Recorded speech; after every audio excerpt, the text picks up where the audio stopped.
I'm Jane Applegath. This is the Epic Vision Zone, where bold ideas meet extraordinary leaders. What if the burnout you're trying to escape from is the signal guiding you back to yourself? And what if the moment you feel most depleted is your soul asking you to evolve?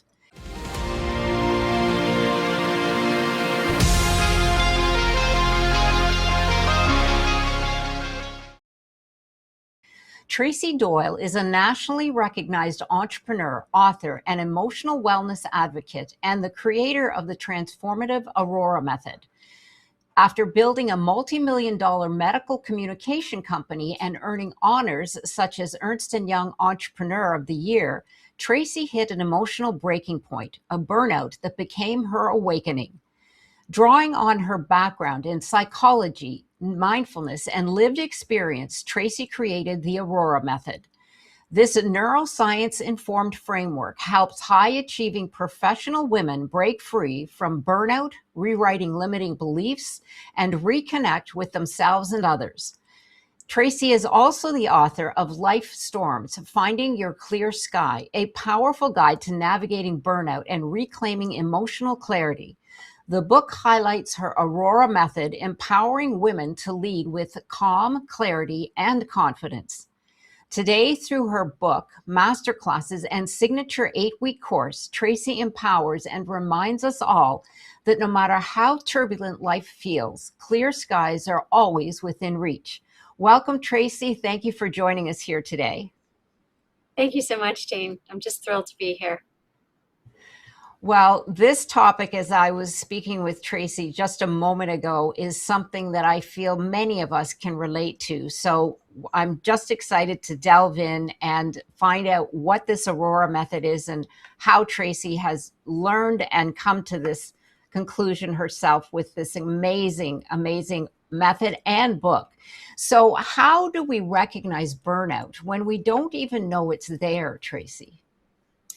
That's such a great question. And, what I want to say first, Jane, though, is, if you read any of the workplace surveys across multiple, the big, Deloitte's and things like that, what you're going to read is that greater than 50% of women today are struggling with emotional burnout. That's 1 in 2 women. So we're all struggling. And, for me, burnout, and I loved your question because burnout started out, felt like stress. Right. And, it's like, okay, I got this to do, I got that to do. And the next thing it was overwhelm. And that overwhelm is as responsibilities increase, we might get married, we start having kids, we're getting increased responsibilities at work. But here's where the signals start.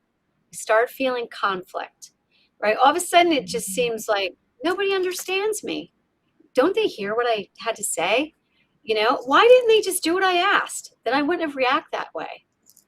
Then from there, it moves into the biggest signal of all, which are sort of emotional meltdowns.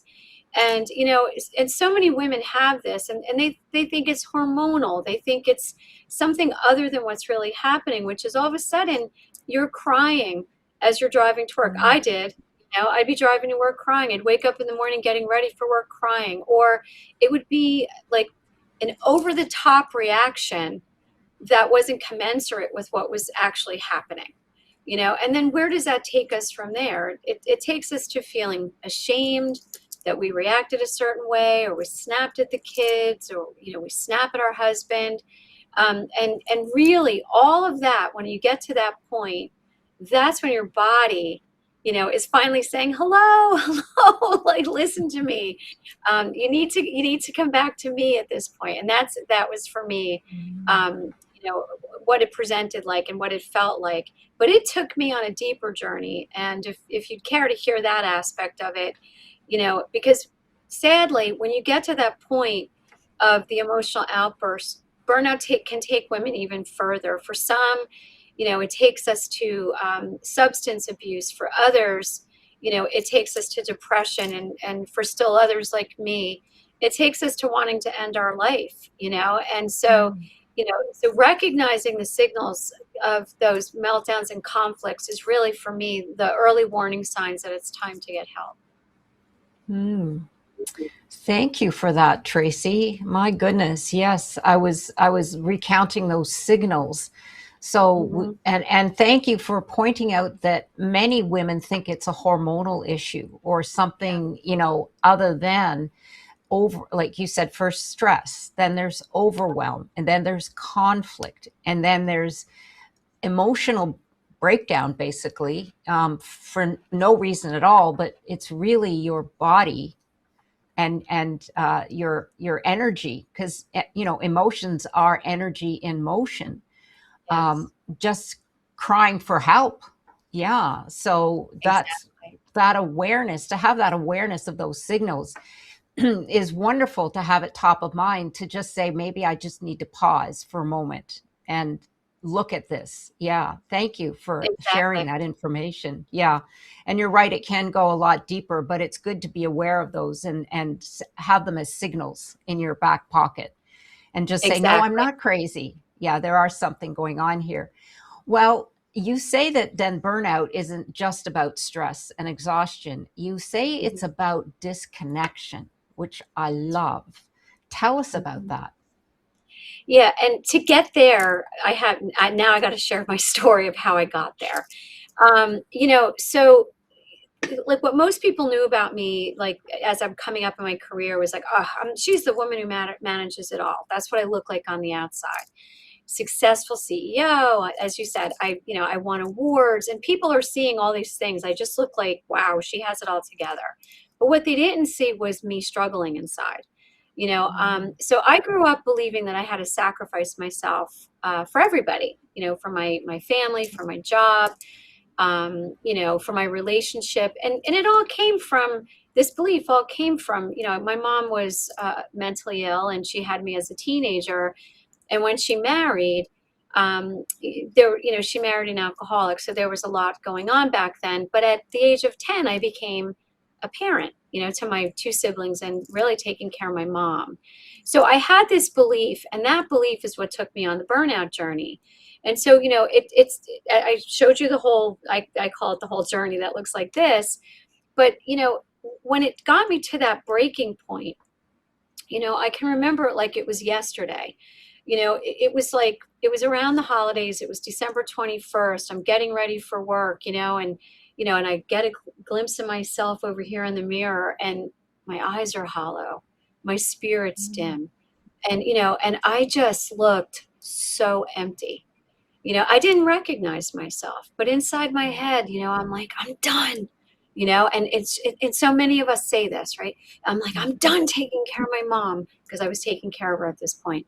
I'm done being responsible for my sister's kids, because my sister sadly has the same disability as my mom, and I had custody of her kids. And then I'm like, I'm done being stretched in every single direction at work. I'm done being the fixer. And then it's like, I'm done fighting with everyone. I'm done. And then I take it to, and I shared this just momentarily. I took it to, gosh, it's the holidays. If I got good and drunk, maybe I'd crash the car. I'm like, yeah, I could crash the car and no one would know, because I never wanted anyone to know I was weak. I was the woman who managed it all. And later that night, I'm jolted awake by someone knocking on my car window. Are you okay? Are you okay? And, I'm like, what have I done? I was a hair away from a head on collision, because my car was on the other side of the road. And that moment, it was like the next day when I realized, not only could I have killed myself, I could have killed two people. It was like my head and my heart were fighting, and like my head was like scolding me, like, how could you do that? You could have killed two people, Tracy. But meanwhile, my heart's like, but you're still here.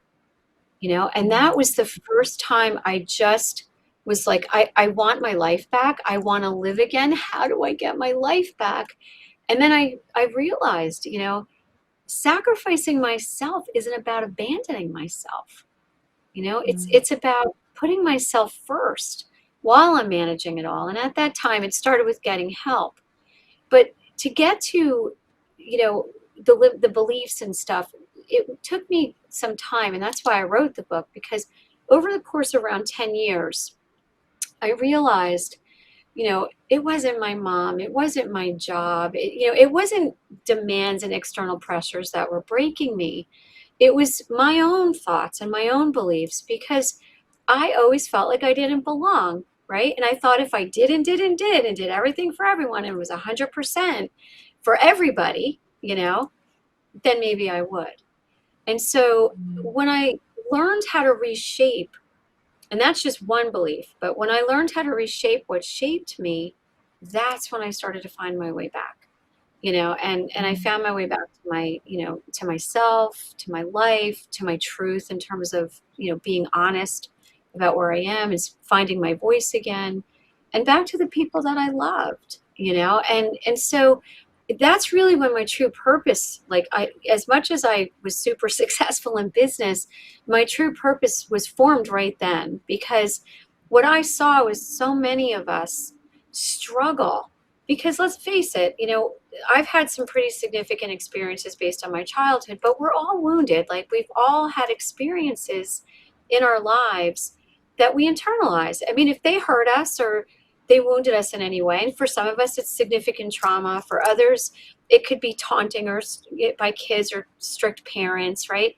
If we internalize that, we internalize it into a belief that ultimately drives everything that we do, and I didn't see that, and just before that breaking point, I have to say, it was probably a few months before, I was sitting with my manager at that time. I was a senior director, and I'm crying, and I'm like, I can't take it anymore. I need support. I need help. And you know what he said to me? And I get it now, but back then I didn't. He comes across the desk and he said, Tracy, you are always going to give 110%, because that's what you do. And until you stop that, I can't help you. And at the time, I'm like, see, another manager saying that it's my problem and not theirs, right? But when I hit that breaking point, and I started on that journey of burnout recovery, I actually realized the wisdom he gave me was 100% correct. And I had to now unpack all these things that I had stored in my mind that I had no idea was actually driving me. Right. Yeah. Thank you for that story. Oh my goodness. I'm sure a lot of us can relate to that, like you said, in different ways. But it's really, when we're younger, we're, especially women of our generation, Yep. we're the go-to. Yep. It doesn't necessarily, like, be in your case, have such the responsibility, but women, we juggle a lot. And there's a lot of things, like I always say, we're the best multitaskers, because we can have something cooking and do the laundry and then being, in charge of the kids all at the same time, Exactly. because we No, have to, exactly. right? Right. Or Exactly. that's just, and when it comes to the office, it's the same. I mean, you've got lots of different balls to juggle, but women are great organizers, and that's why they become the assistants or the executive, operators, because they're the ones Exactly. juggling all the behind the scenes information and operations. But Exactly. yeah, Yeah, I was gonna yeah, say and all that emotional labor that we do, that yeah, that we don't get paid exactly. for.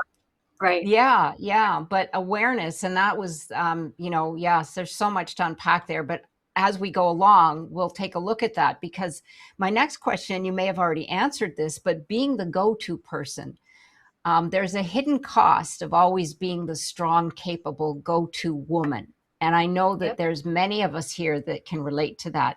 The cost is what you've just experienced, or is there something you'd like to add there?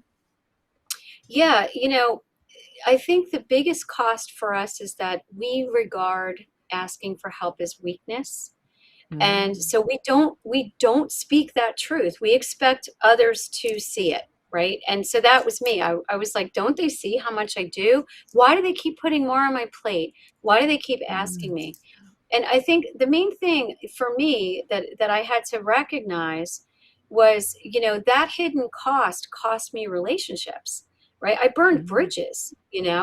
So as much as I was burnt out and thinking it was them over here, what was happening was, I was reacting, I was pushing people away, and that cost then is isolation. And then we feel like, oh, I can't ask for help, or I feel so alone and empty. So there's a lot there with burnout. And when we can start really, as I said, unpacking and recognizing what's happening, and that takes some work, and I know we'll get to that.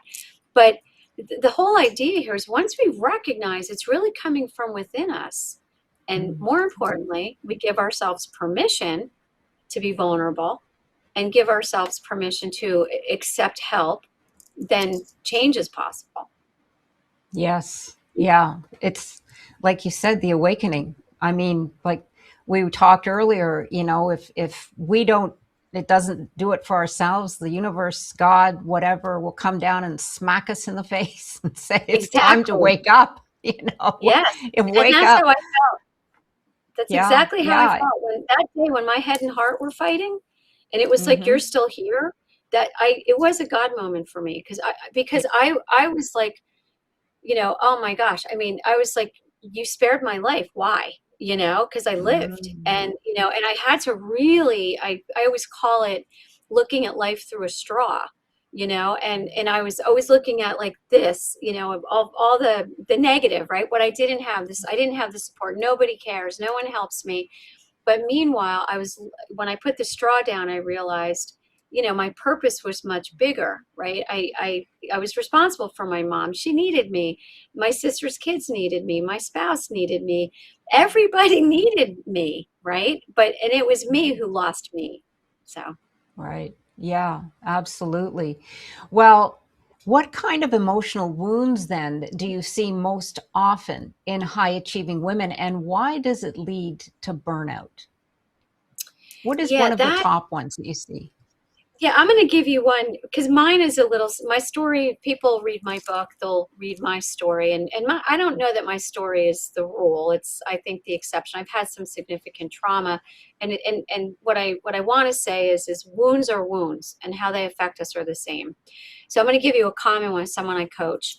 So she was probably in her like tween. She was a tween, and she felt rejected, by a peer group, and she thought it was from her weight. So she, went to Mm. her parents that later that day or week, and she says, I forget which parent, but do you think I'm fat? The kids think I'm fat, because she internalizes they're rejecting me Right. because I'm fat. And, of course, her parents, trying to be loving, like, dismiss that immediately, but she internalized her parents as not supporting her. So they were just like, Mm. "Oh, don't be ridiculous. You're not fat. You're fine." Right? It was just the way they handled it. Okay. So those were her two wounds. Fast forward. Now we're in executive coaching now, right? So she's struggling with relationships, a high powered job in one of the big consulting firms, very high powered. And she's struggling anytime the senior partner might sound dismissive. She reduces to a puddle. Okay. Mm. Doesn't speak her truth. And then think about how we might manage some of these things. So all of a sudden it's, I'm rejected. I'm not, where we go. I'm not good enough. I always point it right to the center of our mind, because those wounds create two core foundational limiting beliefs. I'm not good enough and I'm not worthy. Where does it go Mm. next? I would shoot to my feet. Goes right to fear. We don't hear it. We don't even know where this is happening. It is like a nanosecond. And I love Tony Robbins' work, because he says three core fears, which is loss, less, and never. So where's the fear? So her fear was, I'm going to lose my job, right? So she goes right to Mm. that. And then where does she go next? And where we go from there, and I call this the reaction cascade, by the way, in my book. We go, to either side of inside our mind, right? We go to seeking, which, oh my God, I need validation. Am I doing the right thing? Does he think I'm not a good manager and a good leader? Or the other side of it, could be, self-righteousness. I'm going to argue with you in front of everybody and prove that I'm right. Well, she went over here because she reduced to a puddle, and she was seeking. And so what we were able to unpack, and what she did in that seeking was, it was, she wasn't able to attend a meeting after that, then all the people come and, oh, they're there and I can't believe he did that. And she negatively spoke about her manager. And, and as we know, this creates a storm for us and we don't understand how. So this is one example of her trying to prove her worth and get validated for her worth. And it pushed her and it pushed her and it pushed her. This is just one example. And, and of course, when she didn't feel seen or recognized, where would it take her? And she wasn't getting where she wanted to go because she would create a circumstance that would hold her back and she couldn't see it, right? So, fast forward, we start working together and, and there's in the method, the framework that I created, there's a self-assessment. And then there's another exercise that's called the turnaround. So you can sort of shift your perspective on things. And she saw her pattern and she was like, oh my gosh, I created that holdback. So that was an example at work. The other pattern she saw was the same pattern played out at home, where she wasn't feeling supported by her husband, by her in-laws, by her parents. And she would often find herself at odds with them. And they kept pulling away because she would try and control everything, right? So when she didn't feel supported, she would do and do and do more, but it was more control. And so they got to a point where they're like, they just let her do it. But yet it's fueling her belief of I'm not supported and nobody supports me. And she burned herself out between these two pieces. So that's what I mean when I say we're all wounded. It's when we're able to recognize how some of these wounds have affected us, and that's what we're refeeling when we're being driven to burnout, because we're just proving and proving and proving in some cases. In other cases, we're doing more and more and more because we don't feel seen or recognized, and we're not getting the validation and the, I always call it self-seeking, the seeking that we want and need, which is sort of like this abyss within us. We just keep going and going and going to that, in my case, in their case, to a breaking point, right? So that's what happens. Right. Yeah, absolutely. Boy, it's the awareness. But, we often need individuals like yourself to bring us to that point where they take us back, and then you have to rewrite the story, so to speak, have it from a different perspective. Because I always say we can't choose our consequences and what happens, but what we can do is choose how we react to them.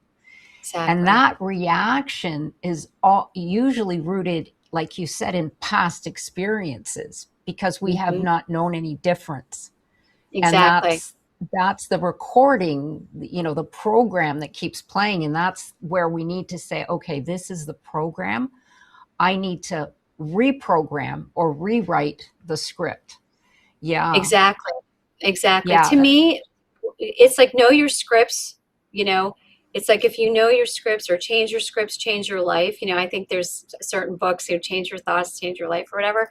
But for me, what was shaped can be reshaped. And that is where we can empower ourselves as women to really change the trajectory of our lives. I did.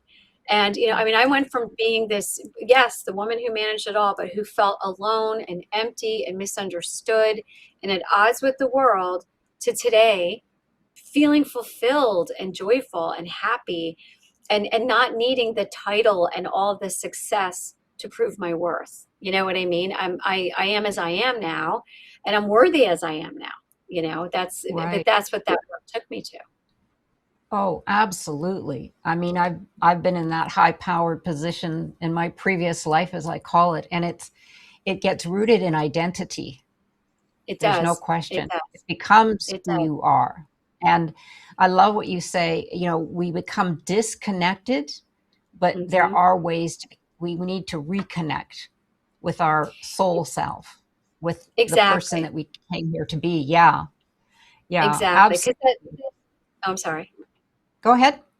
No, I was going to say that disconnection that I talk about it's almost like, I always call it fine, right? Because we say as women, oh, how are you doing? Oh, I'm fine. But it's like we're frustrated, we're irritated, but more importantly, we're numb. We don't even know what we feel anymore, right? And then we're exhausted because we keep doing. And then the more we do, the more numb we feel. The more numb we feel, it's almost like our head is over here and our body is over there, you know? Right. And that disconnection then keeps us apart from ourselves. And the more apart and separate we are from us, that's when, like going back to the whole burnout story, that's when we get, we're short with our families, or we're short at work, and we say something sarcastic, and we're pushing people away based on our actions, and we don't see it, and we think it's them or an us problem. And meanwhile, we're creating this isolation and emptiness that can be actually changed if we took the time to rewrite those Yeah. scripts. Yeah, absolutely. And that's a wonderful thing to do. And like I'm saying, this is one of your wonderful gifts that now this is, like you said, your calling. So that being said, in your book, you Mhm. talk about finding your clear sky. I love that, by the way. What does Thank you. this mean on a practical level? It means shifting your perspective, because Mm. I didn't tell you some of the burnout stories. So, so as I'm going through the burnout recovery, I was in medical communications, is all about, it's clinical, and you work with physicians and you translate all the advances in science, to help physicians, other practicing physicians understand the advances. And so I'm like, I'm burned out. I have to figure this out, right? I need help. And you go to the literature. I went to the literature, the medical literature, and what do they say that the solution is? Change your perspective. And at that time, I put my hands on my head. I'm like, how? How do I change my perspective? I didn't understand it. And so finding your clear sky is all about, we have daily churn inside, because when you recognize that your scripts, are really the trigger. It's not them triggering you. It's not your husband. It's not your boss. It's not your coworker. It's not even the external pressure. It's our own pressure. And so the life storms is really about, every day we're faced with pressure. And if we don't understand, I always pointed to here, if we don't understand how that script drives us, we don't change it. But when we do, we have the ability to shift our perspective no matter what's happening. We can be in the middle of a hurricane, meaning an emotional hurricane, with everyone around us swirling, and we can be the calm in that storm. But we Mm. have to learn from our perspective how to shift that. And when we do, the results are amazing, because then you're able to recognize other people's storms, and that it's not yours. Mel Robbins always talks about let them and let me, but I had to learn how to let them and let me, Yeah. and this, so life storms is like, okay, this stuff happens, it's real, I'm not crazy, but I need to learn how to deal with it different. So I have to learn how to shift my perspective. Right. Yes, perspective is everything. There's no question. And it's practice. You know, Practice, practice. I've even heard, Dr. Joe Dispenza, who I love as well. Mhm. He'll say, I have bad days too. It's all a Mhm. practice, It just is. because you know the work, but then you have the tools and you go, Mhm. okay, this is one of those moments. Another gentleman says, pause. That's one of the Mhm. biggest, because we don't pause. We're on the hamster wheel, and we just keep going and going and going. And we don't stop to, like you said, look at it from another perspective, because those unconscious beliefs pop in, and it's like, okay, wait a minute. That thing's taking me to my old story, but it is a Exactly. practice. Yeah, it's It is. absolutely. It is. But once you're aware of these things, then you could say, aha, this is what's happening. and and Absolutely. to add to that, we have the tendency to, at least for me anyway, I got this now, I know what I'm doing, check, check, and then we stop the practice. And in my experience, so I had that heartbreaking point, I start to transform my life, things are good, I start my business, I'm too busy for the practice, right? I'm good now, and it Mm, came back, right. right? There's reactions because those scripts are there. And even though I had self knowledge, in the absence of that daily practice, it came back. But the difference though was, okay, I got to get back to my practice. I knew what to do, but I love that you said it takes practice, because it does. And for me Yeah. today, it's something I work for daily, because I want joy and fulfillment in my life today. I don't want to be in that churn anymore. I like feelings of peace and serenity on the inside, you know. Yeah. Well, that being said, then I'm curious, what do you do to practice? Yeah, so first let me just speak to the Aurora method, because to get to that I had to do that, some of the other Okay. practices first. So first off, I just want to say the Aurora method is really um, multiple influences in my life, because I tried everything. And I was in therapy. I obviously I had depression when they treated me for for that back then. When I broke, I went off those, but self-help books, all these various influences, and I kept struggling with, how do I change? How do I change? What do I practice? What do I do? And one of my books was Susan Jeffers' Fear the Fear and Do It Anyway, and she would give all of these affirmations, and I would try them, but they weren't true to me. So here's I'm going to lay out the practices so it makes sense.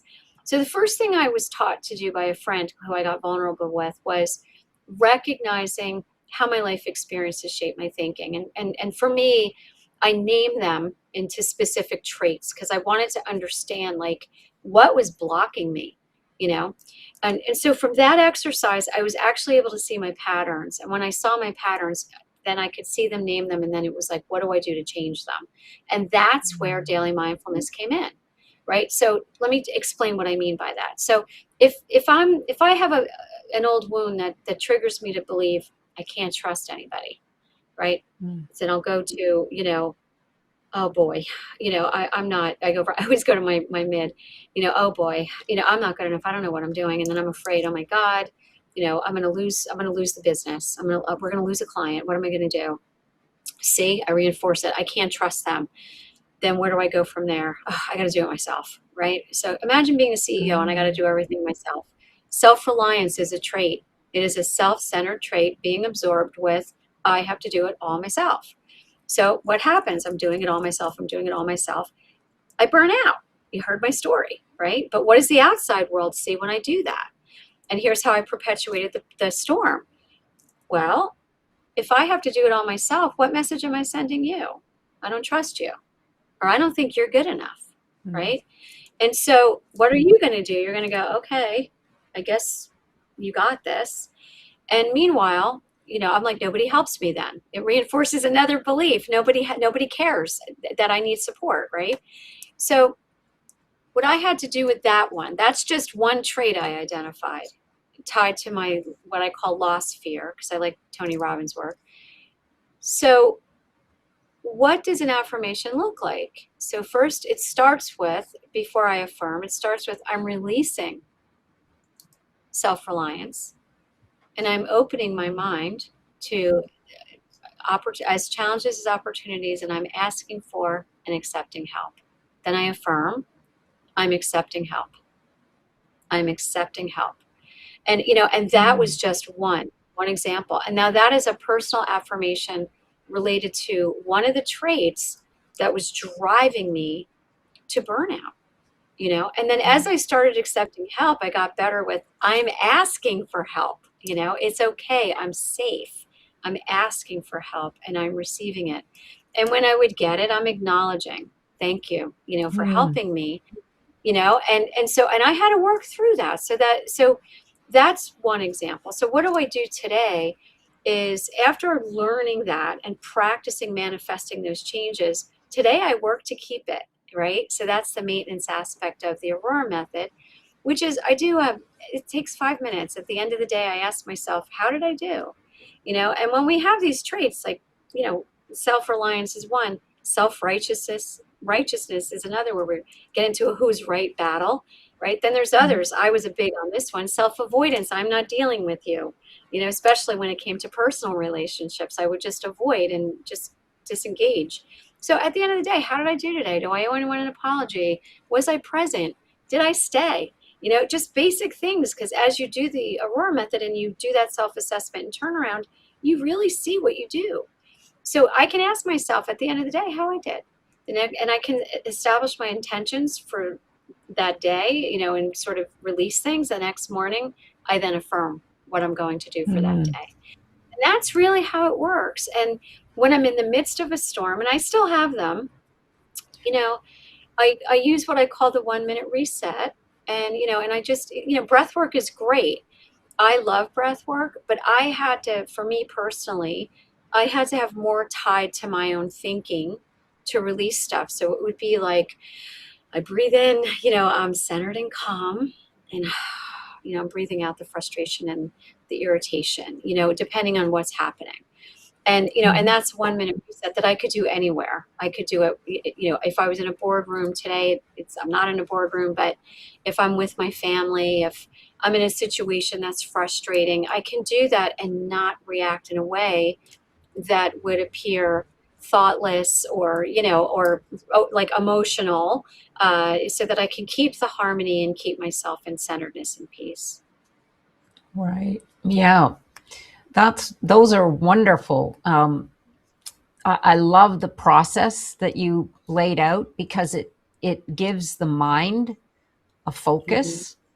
And that's, it's our minds that are taking us down these roads. I mean, we create things that aren't there, or we're Exactly. fabricating situations. Like you said, we do it because we don't trust, but that creates the overdo, the go-to, because then they say, well, she does, I'm not sure if they're saying she doesn't trust me, but oh, she can do everything, so I'm just going to give everything to her.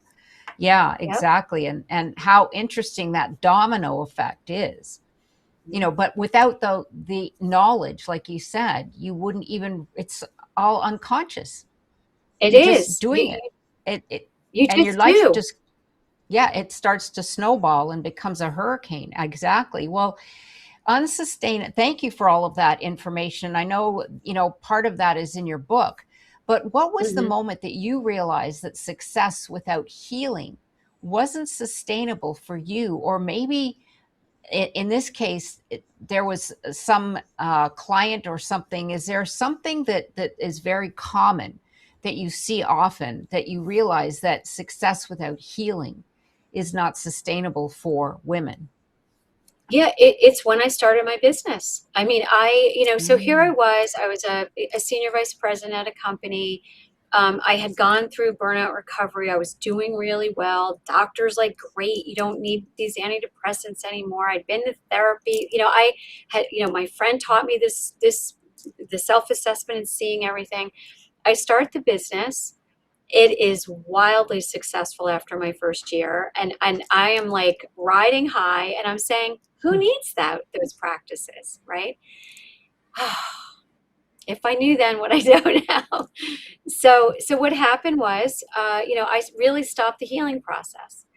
And so in Mm. doing that, the stuff starts to come back. I lost really valuable employees as a result of my reactions, right?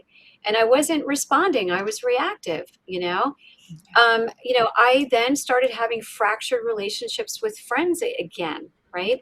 All of a sudden Mm. it was like, okay, and all of a sudden I find myself back on the island. I call it that, you're sort of like on this island of aloneness, it was not fun. But the good news for me was there was one friend I was very, very vulnerable with, and we spoke often. And she would always say to me, what are you doing with your practices? And of course, like every woman who manages it all, who has time. And what I realized again, as I realized when I had the breaking point, that sacrifice isn't about abandoning yourself, it's about putting yourself first. I realized then I did it again. I was Mm. not putting myself first again. And my propensity is to abandon me and just go and go and go. So when I was back at that point, it wasn't as severe as the first breaking point, but it was severe enough for me that, when I started to see the impact of it on the people around me and on my company, on my business, I wanted to keep what I had. And that's when I realized, not only do I have to give myself permission for it, I have to work for it. and I have to go for it like daily. And I would say that's when I really, I mean, I threw myself into these practices. And what was amazing for me, though, is as I got deeper and deeper and deeper with these practices, I gained more wisdom, and then I was able to recognize if someone reacted themselves, that they weren't reacting to me. It was their own wound that was triggered. But I didn't have to say, oh, this isn't me, this is you. It was more of a kind and understanding acknowledgement of, hey, you seem to be thinking that I think, or I'm criticizing you. I don't know why you're thinking that, but that's not my intent here. And I have a much more emotionally clear and connected conversation rather than one. I always look at conflict like this as two heads butting Right. rather than a headbutt. So it gave me more clarity the more I practiced, and it gave me greater ability not only to lead with clarity, but to connect at a level that I had not ever been able to do before. So, yeah, so that moment really, it was big, and it was the moment that I decided I'm committed to this, and so I still do it. Right. Yeah, I thank you so much for sharing that, because I'm sure that many do recover, and then Mhm. there are times when, like you say, you get back on the hamster wheel and you just get too busy and you don't remember that, your self needs care and you need to do your practices. Because as I say, we live in a world that has a lot of static, and the Yes, static interferes with our embodiment. I mean, even though, let's say, you're not involved in politics or the economy or whatever else might be going on around you, not to mention family dynamics and work right. dynamics, but the static that surrounds us, it's vital for us to come to center, and it's vital for us to say, okay, let's take a breath, and I need to practice this, because we become the light. And as Exactly. as that might sound woo woo to some people, but it's absolutely the truth, is that the more people we can elevate to that level of awareness, like the work that you're doing, it's Mhm. the better it is for everyone. And like you Yeah, said, you go out, yeah, you go out into the world yourself, and like you said, now you don't react to someone who maybe has conflict or says something negative, because you go, oh, in yourself you go, that's not me, that's them, but you react in a different way to them. Go ahead. exactly. Yeah, I was going to say, one of the traits I had learned about myself was, and these are all self-centered traits. They're in our mind that are developed from our experiences, right? Self-righteousness. That's a trait. Mm. And self-righteousness is all about me thinking what I learned is morally better or right than what you've learned. Right. And whenever I coach women, what I talk about when they're I call them who's right fights, right? And what does it do? No, I'm right. Oh, no, no, no, no, it's this way. Oh, no, no, no, it's that way. And it's a dominate, right? We start dominating each other. And what happens? One winner is alone, right? Because you Mm. start pushing people away.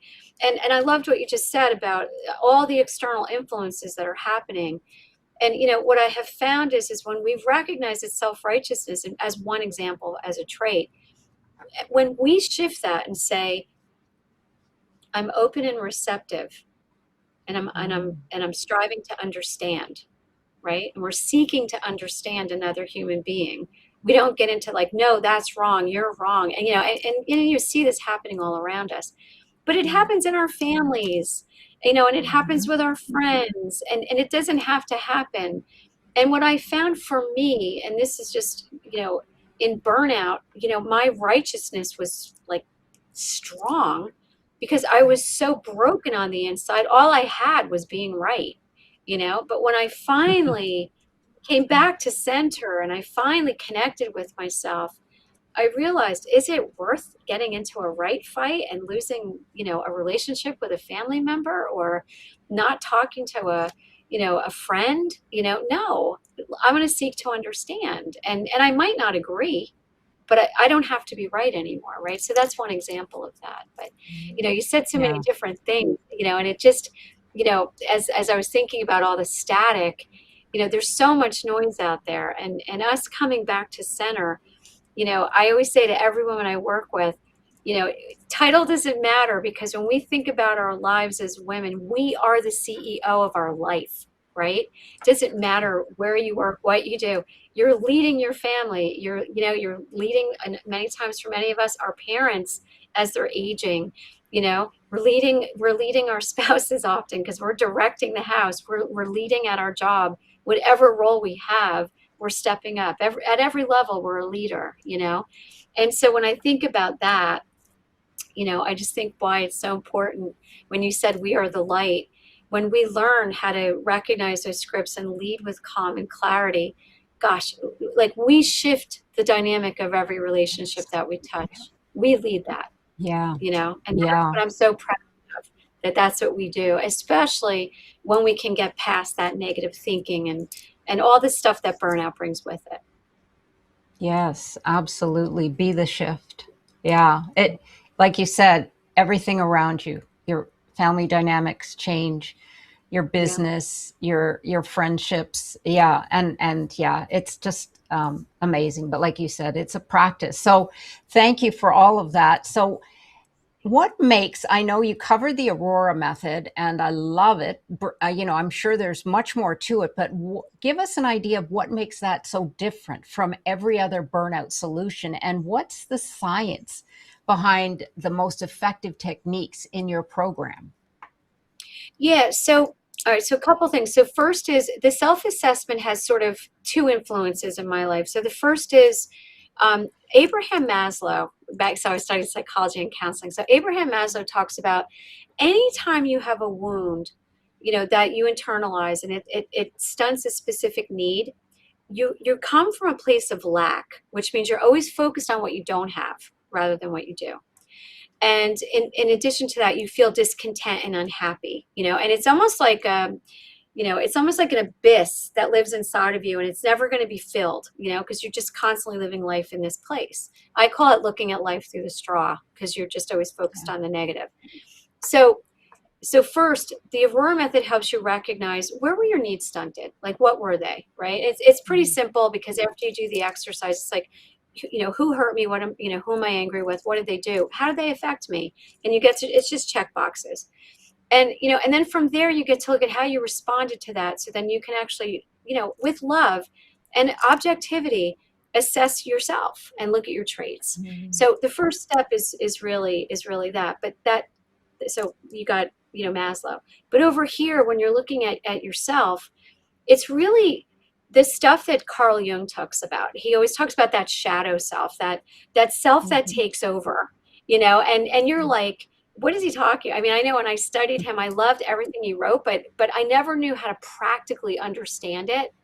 But when you bring to conscious awareness those traits, and then you recognize the scripts, because what we have with the Aurora method is really the turnaround exercises are all Jung work. It's all just recognizing what needs were stunted, what fears do I have, what do I do in the presence of fear. And it's simple things. I don't want to make it like it's all this writing. It's check boxes. These are my primary fears. In the presence of lost fear, I tend to be thoughtless. I get angry, right? In the presence of never fear, I tend to be thoughtless. I also get angry.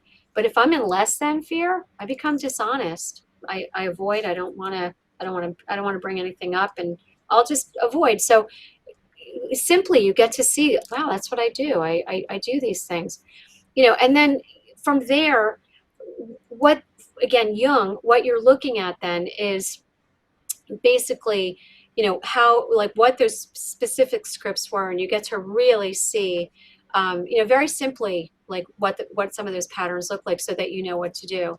Now, there's so many people that have written on mindfulness. I can't even name them all.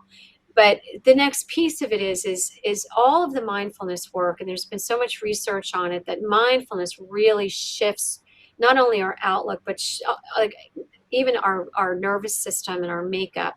So the next phase of it is really taking that mindfulness data that supports shifting your perspective, and it just really shows you how, right? Because I didn't know how to do that. So there's an exercise that I call the Life Storm Navigator. So you look at your trait and what's the opposite. Now you know what you have to do. It's that simple. And then finding the appropriate mindfulness technique for you. Now, not everybody wants to sit and meditate or take 20 minutes to listen to something. So for me, I actually use almost like an affirmative prayer type of approach where I like to raise my arms to the sky. And to me, it stretches my body and centers me. But I know people who like walking meditation. I know people who like guided meditation. There's so many ways that we can reconnect with ourselves. And so that's really what it guides you to find that mindfulness practice that you like. Try different things, and then basically create your own affirmations so that you actually can put them into practice in the morning in intention, and basically, later, in the midst of your daily life. But really, those are the three pieces of science, if you think about it. So it's all psychology based. Well, I would say psychology informed, right? Because each of these influences that I had in my life, a lot were from therapists, some were from coaches that were teaching me all the mindfulness stuff, and I just pieced it together in a way that gave me a solid step-by-step, what do I do? Because for me, I just was so lost and so broken and disconnected that I honestly needed that roadmap, and that's why. And honestly, that's why I wrote the book. Well, yeah, I could see that. And thank you. That's a beautiful segue because the book is really, not like you said, I wanted to have the audience understand about your book. And I feel like it's a workbook. Is there anything else you'd like to tell us about the book? Because I know that's it sounds like it's an amazing book to do, not just read, but to exercise, to have exercises that you can Yeah, partake in. Yeah, it's a practical hands-on guide, really. So when I reflected on, and just to give you background, I had uprooted my life 4 years ago. My sister, like I said, was like my mom. I had transitioned my CEO role over to someone who knew I wanted to exit the business and I didn't know how. And so I moved to take care of my sister because her daughter was taking care of her. She was in the same role as me. And disbanding them at that time was not a good idea. It was during COVID. So I felt triggers coming back, and I realized, gosh, I'm not going back. I have to turn lemons into lemonade because now my outlook is so much different. And I poured myself into the book, but I took myself back to that place of not knowing how, and how, it was so daunting knowing that I had to change. So what did I do to help others? Well, I always wanted to help others. That's why I studied psychology. So I started out by sharing how my life experience, like what wounds did I have and how my life experiences shaped me. And in the absence of having daily mindfulness, what did it look like? So I take you through a few periods in my life to see what that effect looked like. Then what I like to show people is what I call the reaction cascade. So you can actually see it and how we create our own storms, everything I've been talking about in terms of the various traits and what happens and how it affects others. But then I give a lot of hands-on exercises so that you can connect with yourself and look at it and see it and objectively realize that you can do this, right? And it takes work. I mean, it does. It takes a few hours of work, probably a few hours a week in the beginning, and then from there, I have you practice and I show you how to practice. And I encourage you to practice. I give you different challenges to do and different exercises. And then, of course, I definitely talk to you about what I call deceptive complacency, which is don't let your mind tell you it's all okay, and busy is more important than you, and basically get back in touch with it, and then how to maintain what you've built for yourself. But I know that some people are too busy. And so I put it on an audiobook so people can listen to it. They can download the exercises and specific excerpts of the book so they could use it. Because I really want it to be something that is usable. And, there's a few women, I'm so proud. There's one woman recently just called me and she said, you know what, I had another episode with somebody and I reacted. I went back to the work and I got right to the root of it and I changed it. And I'm like, yes, right? Because that's what it does. It gives you hands-on practical tools. But then again, there's many of us who we struggle, like I did. I struggled seeing some of this stuff. So what I'm offering now is a course, just the Aurora Method Academy, just to take people through it, so they don't have to do it by themselves, and they can just because as most women I know who manage it all, it's like put me in the microwave and make it better in 60 seconds. So so basically, it's just to guide them into spending 90 minutes a week and just take them through it so they can get it, get to the insights that Yeah. they need.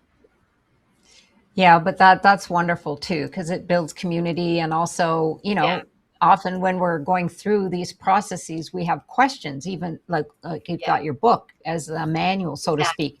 speak. But then you'll say, okay, but why, is there something more or whatever? So yeah, that the course, it makes all the sense in the world. I mean, you've got your book, Yeah. which is your manual, and then you've got Yes. your class, which is the Yeah. course that walks you through it and gives you some deeper insight. So thank you for that. It sounds like a wonderful book. It's not Thank just you. a read through, it's a do through, and it's a It, do yeah, over. exactly. Because my point is, the reason I named it the Aurora Method. Aurora is the goddess of dawn, right? New beginning, new day. So the whole idea is that it doesn't matter where you are right now. You can start over at any point, and once you do, as you learn the practices and you get to your own truth, then you realize you can reset your day at any point too.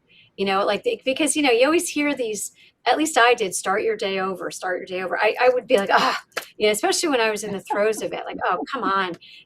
But once I learned how to start my day over, like I said, 1 minute resets, it's like the best tool I've ever used. And I still use Yeah. it. Sometimes it's all day, every day for a week if it's a rough week. Yeah. But yeah, but the book gives all these practical tools for people, and that's really what I wanted to give.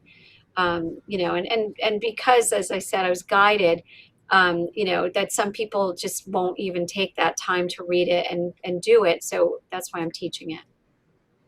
Right. No, I think that's a absolute compliment to the book. But and in fact, maybe people sign up for the course and then get the book, because that's a possibility as well. Well, you were talking Yeah. about practices, so this was a perfect segue. If you could, Tracy, name one Aurora micro habit that a woman should adopt today, which one would you choose and why?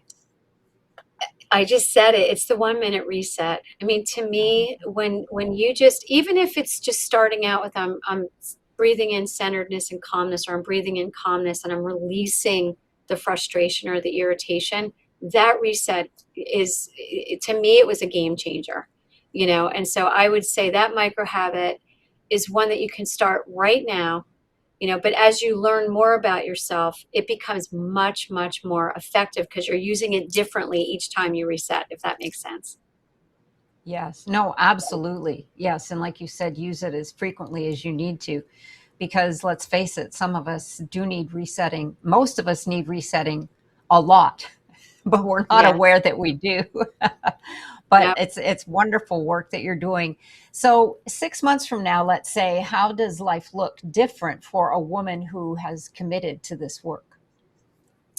Yeah. So 6 months later, what will happen is you start to feel centered and calm on the inside. That churn, that feeling of just not even being comfortable in your own skin starts to settle. That's first from the connection standpoint.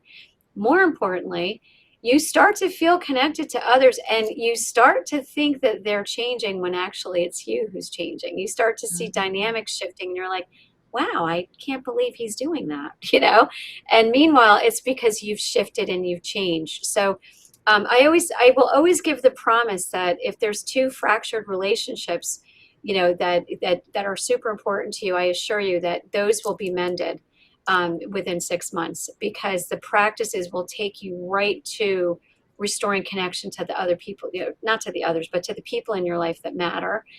You're also going to find that you're not taking things as personally. You might have some setbacks with that, but all of a sudden you are letting them, and you are letting me, right? I like Mel Robbins. So you start to just feel like you're just flowing through life with ease, with confidence, with calmness and clarity. Yeah. Yeah.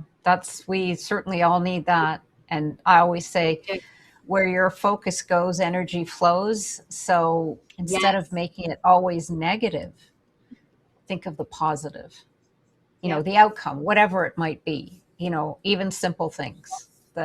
Yep. It really does make a difference, especially in your physiology, because we're always thinking of the worst situation, whatever it might be, just having a bad day or like you said, losing a client, and you start to Mm-hmm. shift that and go, no, everything's going to be fine. Like you said, you just start to, and that feeds into all your other situations in life too. You start to think, no, everything's going to be great. So, Mm-hmm. well, Tracy, if there was one message that you could share with women, what would it be? I think the biggest message I would say is that, vulnerability is not weakness, it's strength. Mm, Because when we let others guide us and let others help us, what we get in return is amazing. It's been yeah, my truth. yeah, absolutely. Well, tell our audience how best to connect with you and where they can purchase your book. Yeah, so the book's on Amazon. So it's Life Storms Finding Your Clear Sky. It's Audible, ebook, and there's two hard copy or hardcover and paperback copies. But I'm at tracydoyle.life. So it's just, tracydoyle.life. And that's my website. And, if anyone is interested in learning more about the Aurora Method Academy, schedule a one-on-one with me. I do want to disclose I'm not a therapist. I'm an everyday woman who manages it all person who's learned how to become a resilience champion, and I want to share that with others. So I want to make sure that the Aurora Method's right for you. So yeah, schedule a 30-minute with me. There's a free consultation button right on the top of the website nav bar, and I'd love to hear from you. Wonderful. Well, that sounds like a wonderful invitation. So, because we're here on the Epic Vision Zone, Tracy, I have one last question for you. If your life were an epic story, what would the title be? I would have to say the making of a resilience champion. That's what I would call it. The making of a resilience champion. Because it's multiple Wow. chapters to get there. Yeah. Right, right. Well, that's perfect. Absolutely perfect. And thank you again Yeah. so much for joining us here today. And if today's episode resonated with you, there's a reason. Transformation doesn't start with doing more, it starts with seeing differently. And remember, no matter what season you're in, clear skies are always within reach. They Once are. again, Thank for you. information, yes, absolutely. For information and to connect with Tracy, go to the Epic Vision Zone bio pages where you will find all of her social media and direct contact information. And be sure to follow me on Instagram at Jane Applegath. Look me up at janeapplegath.com and like and subscribe to my YouTube channel, Epic Vision Zone. Sending you much love and gratitude. Until next time, stay visionary, lead with love, stay epic.